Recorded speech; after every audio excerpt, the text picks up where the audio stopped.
This is from the ALEPH-BET book. There are times when a person's sins require that he suffer some form of exile.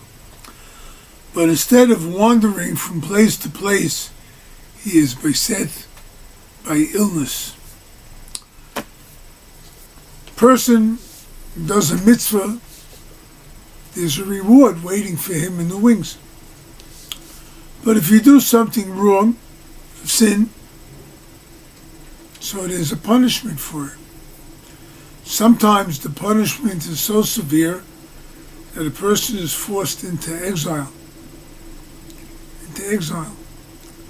Now,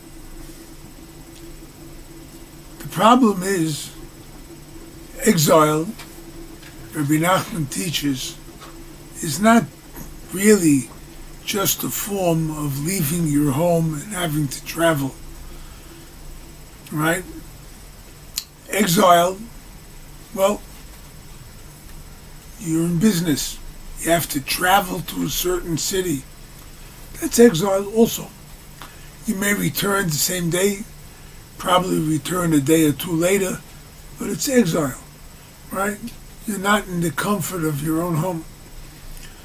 Exile, Rabbi Nachman explains though, it really is a state of mind.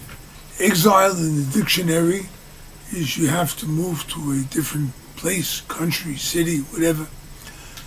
Exile in Rabbi Nachman's language is you're not in your own state of mind.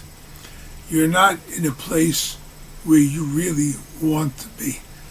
You're kind of wandering, your mind wanders from place to place. That's also a kind of exile, right?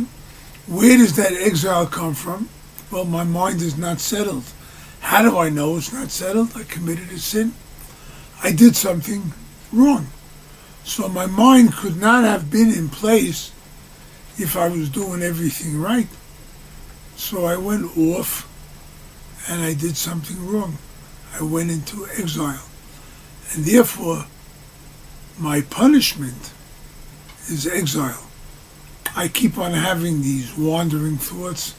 I keep on having to go from place to place. I have to travel a lot, whatever the case may be.